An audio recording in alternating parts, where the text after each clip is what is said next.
Sports Minutes with Raushan. Money FM 89.3, it's time for Sports Minutes with me, Raushan. Now, if you thought a domestic clean sweep and a historic run to the ACL2 final last season would at all mean the Lion City Sailors were set to rest on their laurels, boy, were we wrong. In a true statement of intent, Singapore's only privatized team have well and truly showed their prowess in terms of finances and also in terms of selling a project, garnering headlines for a host of truly exciting new additions. Anderson Lopes, the latest name to join a list that includes powerhouse midfielder Tsiy Ndenge, Singaporean stalwart Safuwan Baharudin, and Croatian custodian Sušak. So how will it all come together? And what does this mean for the future of a certain Maxime Lestien? Who else but Deepan Raj Ganesan is alongside me to dissect it all. Deepan, you doing okay? Hi Raushan, happy to talk about the Sailors' new signings. I think we've sort of known this for a while now. It's all official and happy to get stuck into it. Exactly. Signed, sealed and delivered, the four names I mentioned. What a statement of intent by the Sailors. Absolutely. I think you can forgive some people for thinking that after they reached the ACL2 final, they would sort of like, temper off a bit in terms of seeing where they go next. But no, I think they've gone straight back into it. Sort of solidified the positions that they needed to, which is in goal, in defense, and of course a marquee name in Anderson Lopes. But above and beyond, I think we'll discuss this a bit later on, they've added a profile that they did not have in midfield. And I think that's what really sort of will strike fear into the hearts of SPL defenders, SPL opponents. But more than that, I think the teams in the region on the continent will take up and will sit up and take notice of what the Sailors can bring to these competitions this season. Let's talk about Anderson Lopes in particular. We know the caliber of player that is arriving. What sort of an addition is he going to add to a front line that's already very potent for the Lion City Sailors? Yeah, so make no mistake about it. I think this is a spectacular coup for the Lion City Sailors. And I would go as far as to say in the years that they have been existing as a club, since they were privatized as Lion City Sailors, I would say this is their biggest signing, simply because of the profile of player that's coming through. People may throw up Maxime Lestien's name, but even Maxime was coming here on the back of mediocre seasons, you might say in Europe, and wasn't quite a sort of name in Asian football. Whereas for Anderson Lopes, it's 2 seasons in a row where he was the J-League top scorer, and this is J-League that we often talk about in all its glory.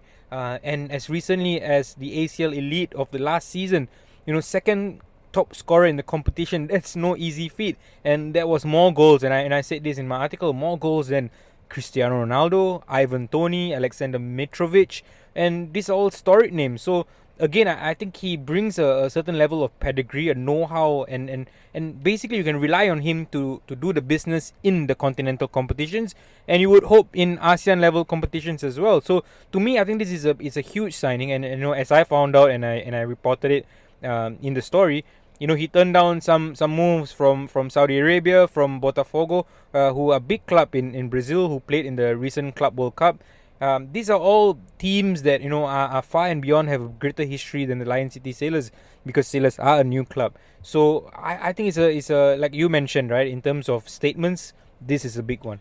Yeah, absolutely. It's huge. I urge you to check out the link in the description to check out Deepan's interview with Anderson Lopes. You talk about him possibly being the greatest signing the Sailors have made in their very short history. One man trying to wrestle that crown from him will be Tsiy Ndenge, who's a player you're particularly excited about, because I've seen that YouTube highlight reel going around already. Yeah, and I mentioned to you, and I think this is a profile that he did not have, a bona fide box-to-box midfielder, and I think that's what he brings to the picture for the Lion City Sailors. I think with Rui Perez, you've got the sort of midfield organizer in terms of how he maybe can sort of organize midfield and defense, and is the anchor for the midfield. But then you also need someone with the legs, someone to be the ball carrier in midfield. I think they had that a bit in Song Yong, but I think this guy brings them to the next level, and I think it makes them even more competitive on continental and regional competitions, because look, I think midfield is a very, very important thing when it comes to regional football, and I think that's where sometimes Sailors may have missed out, where because of what they have or what they didn't have, they were a bit more direct with their football in terms of going straight out to Bart Ramselaar or going straight out to Maxime Lestienne or even Leonard T sometimes, or even Shawal Anwar, who gave them an outlet. So now they have the ability to sort of join that midfield and the attack, and they have something to build off from midfield, because a lot of the video reels that we saw is him sort of receiving the ball from defense, turning and then going at it. And can you imagine if the Sailors are playing a sort of a stronger team in the ACL2, where they can afford to sit back a little and hit teams on the counter because of the weapons that they now have, and this guy brings an extra dimension to what the Sailors can do in the ACL2. I can't wait to see it all come together. I think the Sailors admin will be proud of my pun there. Anyway, moving on, you talk about that next level. Before we talk about that next level that the Sailors are trying to achieve, I have to ask this question. What does this mean for the future of Maxime Lestienne? Yeah, so first and foremost, factually, I think he's contracted to the club until December 2025. So I think at the very least till December 2025 that we will see him. I'm not quite sure in terms of what's going on in the background of whether there have been talks to sort of see out the contract early, or whether he will be here until December 2025. At the moment, I think the brief that I get is that I think he will stay until December 2025. So you have to think of Anderson Lopes' signing as one where he will work in tandem with Maxime Lestienne at least till December. And I can see that happening because I think Anderson Lopes can play up front, can play off the striker, and Maxime Lestienne is he occupies the wing positions, and Bart Ramselaar perhaps on the other end. So I still think all of this works. It makes them very, very strong for the opening matches of the ACL2. What they will do with Maxime Lestienne remains to be seen. But even if he leaves, I think that they have enough. They have enough to sort of put a dent in ACL2 competitions again. And if he leaves, and I think then that gives them opportunity, because that's reduced wages in one player, which they can then spend on another player who perhaps is at a Maxime Lestienne level or even bigger. I just want to point out this. I think it gives Maxime, and more importantly the Lion City Sailors, a fresh new impetus. For Maxime Lestienne, this could be like a farewell tour for him in the Singapore Premier League. We have enjoyed him for the time that he's here, and this time until December could be a farewell tour for the Sailors. This time could be used to look at who they can bring in. It can also be a good time for both parties to separate ways, because we've enjoyed the highs, but sometimes every good story comes to an end, and then there's a fresh new beginning. So I think it all works out. I don't think there's anything to be worried about, anything to be sad about. I think it's a correct time now for both parties to end it. I like the fact that you say it's going to be a farewell tour, and judging by what Lestienne has given us over the past few years, it certainly will be an exciting farewell tour. We're going to talk about Safuwan and Sušak in a short while, but before that, amidst the flurry of incomings, Rankovic has also put pen to paper on a contract extension. Now we talk about so much potential in this new Sailors team with their additions. What's your opinion? Is he the right man to unlock the maximum potential from the squad? You have to say at the moment he is, because you can't argue with the fact that he brought the team to an ACL2 final. But I have to say this. I think you cannot judge anything from the SPL alone, because I think regardless of who the coach is there, because of the resources that they have, they should be winning the Singapore Premier League. But let's take a step back, and I think I've said this a few times on your show. They did reach the ACL2 final, but not entirely because of their own doing. We have to address the elephant in the room, which was because of Sunfrecce Hiroshima's administrative error. That's why they were in the final. Were they sort of always at their best in the group stages and even in action against Sunfrecce in that first leg? The answer is no. With their resources, can they do better? I think the answer is yes. You look at the ASEAN Club Championship last season, they didn't really cover themselves in glory, and this year it's a good chance for the Sailors to redeem themselves, but not an easy start, playing Johor Darul Takzim. So I think actually their performance in the ASEAN Club Championship might sort of go a long way in showing or giving us the answer to the question that you just asked me. Is Rankovic the guy for them? Which is why I say, based on the body of work that we see in the past season, I can't not say yes. I think he has shown that he can do it, but then there are some examples here and there in terms of the final. Could that game have been managed better? Would a better tactician have got the better out of the group and sort of seen the game out or won the game with a earlier tweak or earlier substitution or different kind of setup. These are all questions that we can ask. I don't have a strong enough opinion now in terms of how Coach A could have done it better than Rankovic or Coach B could have done it differently than Rankovic. I think this year is an important year for the Lion City Sailors. With this kind of investment, with this kind of players, we need to see beyond just results. We can no longer talk about the Sailors being an effective team. We need to look at the Sailors being an attractive team. And I think that needs to come to the fore in the Singapore Premier League, and then in the ASEAN Club Championship, they need to win games. They need to at least be competitive enough in the group to get out of the group. Perhaps, maybe they might miss out on getting out of the group, but they need to be competitive, come close.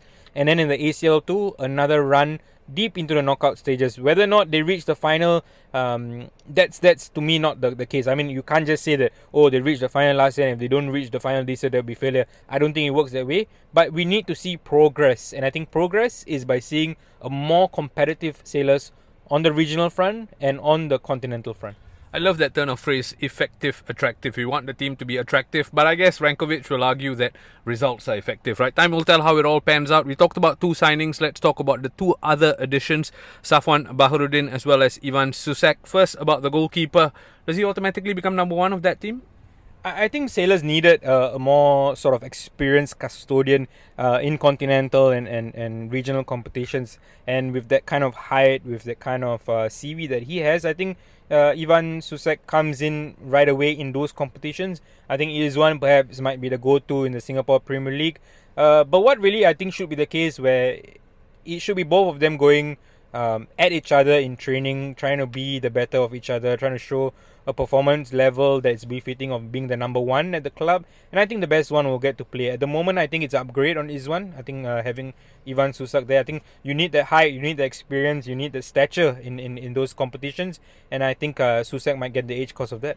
I'm going to stick with the goalkeepers for this next question. We're talking about incomings at the Lion City Sailors. I want to quickly touch on an outgoing goalkeeper, that's Safuwan Baharudin. You've said on this show before that you want players who are on the bench, not just at the Sailors but other teams, to go out and try and get some minutes. It seems like Safuwan has heeded the advice and gone out now signing for Hougang on loan to get those minutes. How happy are you, and how much of a point does he have to prove?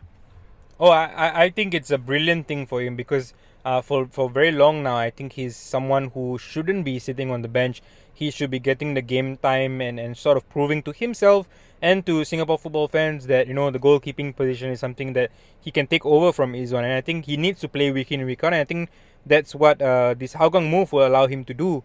Beyond that, I think also in terms of the national team position, he needs to realize that that position is there for the taking. I mean, because of his age, he can be around for the next 4 or 5 years, and that's not something Izwan can say very confidently. So he needs to now go on and have a good season, show that, hey, this spot that it's in the national team, it's mine. I'm going to show it, I'm going to take it, and my best wishes to him, because I think it's not easy to make that move, right? I mean, you can easily just say, I'm earning the kind of salary that I'm earning, I'm just going to sit on the bench, regardless whether I play or not, I get a salary. And I think he's getting out of his comfort zone by accepting a move to go to Hougang on loan, and hopefully he does well there.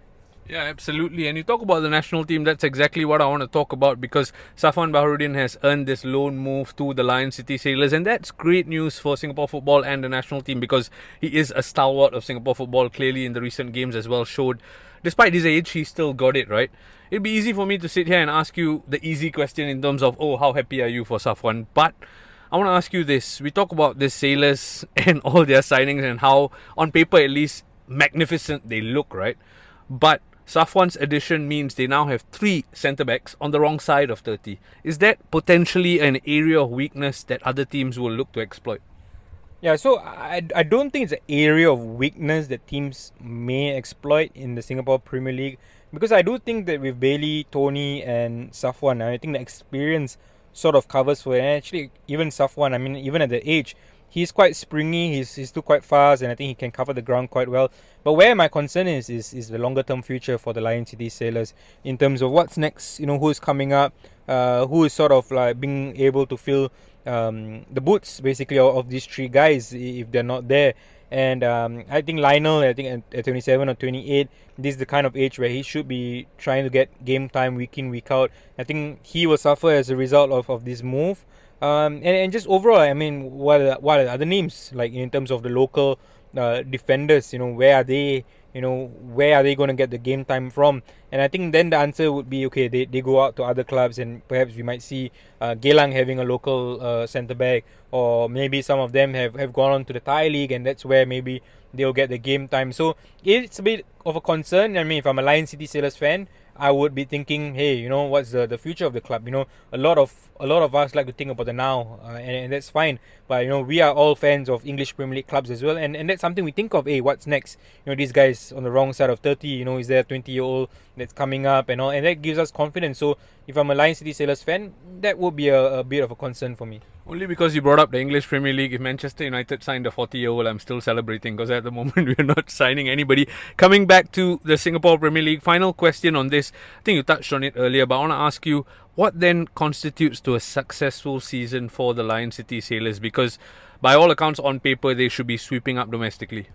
Yeah, I think anything other than winning the Singapore Premier League, the Singapore Cup, would be a failure. I even said this at the start of last season. I think nothing but that would be nice. But I think it's not about what they achieve in Singapore. It's beyond that, right? I think let's first look at the ASEAN Club Championship. I think the Sailors must show an improvement from what they did in that tournament last year, which just simply was not good enough in my eyes. And then we move on to the ACL2. At the very least, they've got to get out of the group stages, and I think they've got to make a run at least into the quarterfinal stage. I mean, again, all these things it's on the luck of the draw as well, right? Who do you face? But I think in the group at least they should try to finish first in the group, get a good draw, round of 16, quarterfinal, and then they see from there. I said this earlier in the conversation. It's not so much about last season they reached the ACL2 final and therefore they need to reach it again this time around. I think they defied expectations last season. Once again, I think it'll be defying expectations again this season if they were to go into the quarterfinal stages and beyond. Because look, you cannot forget that Lion City Sailors are a new team. There are teams in this region, in these competitions that they will be in, that have existed for far longer. Look at Sydney FC last season, a team that the Lion City Sailors beat on over 2 legs convincingly in terms of how you never really thought at any stage where Sydney were the better team, Sailors were the better team. So, and Sydney have been around for very long now. They're able to get players in just on their reputation alone, and Sailors cannot do that. So it's a long journey. Maybe some of us think that we're in the express lane now because last season we see what they could do, but let's sort of temper expectations a bit. I think a good run in the ACL2, a better run in the ASEAN Club Championship, and we can say the Sailors are growing once again. Yeah, so on all accounts, there could be a treble loading once again on the domestic front. Deepan Raj Ganesan, as ever, it's been brilliant canvassing your opinions. Thank you so much for your time. Thank you, Raushan. Sports Minutes on Money FM 89.3.